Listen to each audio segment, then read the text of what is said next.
finally here, the Vienna lager tasting. If you want to take a look at that brew day, I'll link it below in my description. I made this back in December of 2017, and today is February 25th, somewhere around there. I did a good lager on it, a good 4-week lager, I want to say, on it.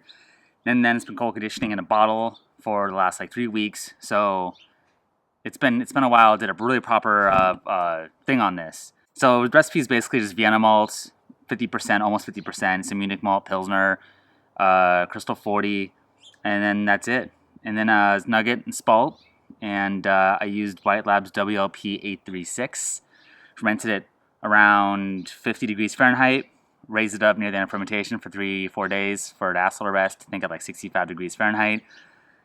Cooled it back down for a couple days, transferred it to a secondary, and then lagered it. Hopefully it's ready to go. I've not had this, I haven't opened a bottle yet. I have no idea if this is carbonated or not. I did rebottle with champagne yeast because I thought that's all I really had for dry yeast. And I've heard after lagers for a while, you might need to add yeast back into bottling, and that helps with bottle conditioning. Sounds great. Sounds pretty carbonated to me. Lovely. Lovely. Oh, my glass is a little dirty, guys. Apologies. I washed it out too. Sorry. It's embarrassing. I'm better than this. God, Jay, get it together. Look at that. Look at that. All right, well, the top part's not that dirty. Let's just look at it like this. So the color is wonderful. And I think it's about spot on for what a Vienna lager should look like. I mean, maybe it could be a little better, but I don't know. I think it's pretty spot on. I'm going to really dig for diacetyl on this. That's my main look. It smells pretty clean to me. It smells nice and bready. I'm not getting any diacetyl, which is good.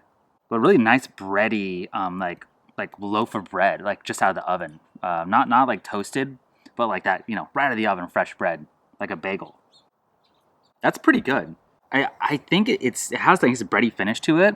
I think it might need to be a little bit crisper, but maybe I'm just getting confused with like a Pilsner, have that bite to it. It has like a nice, like big fluffy mouthfeel, and I don't know if that's right to style, to be totally honest with you. But it like coats your mouth in a nice way, but not the acetal. It's not slick. Bitterness level is great on it. It's really, really lovely. I'm not getting anything off with it. Very nice and noble sort of hop aroma coming out, but very, very subtle. It's not sweet. And yeah, I mean, it's lovely. I don't know if I would really add the caramel malt. I saw I added that, and it wasn't too uncommon to add caramel.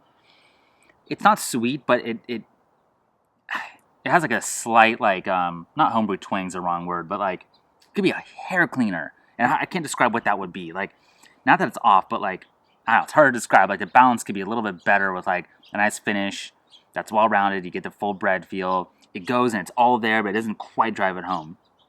I think it's a great beer. I don't think it's award-winning. So I'm judging it off like what award-winning beer would be. And I might take out the crystal malt. I'm probably do mostly Vienna malt and a little bit of Munich, and that's it. But yeah, I mean, I don't think I did such a little amount of crystal, 13%. So, or if anything, reduced to crystal 40. Lovely beer. Very happy with the recipe. I actually really like this a lot. I'll put my recipe and process too in the description below, so you can check that all out. I've written out on my blog. And yeah, stay tuned for more. And thank you for watching. And get out there and get weird with some lager stuff.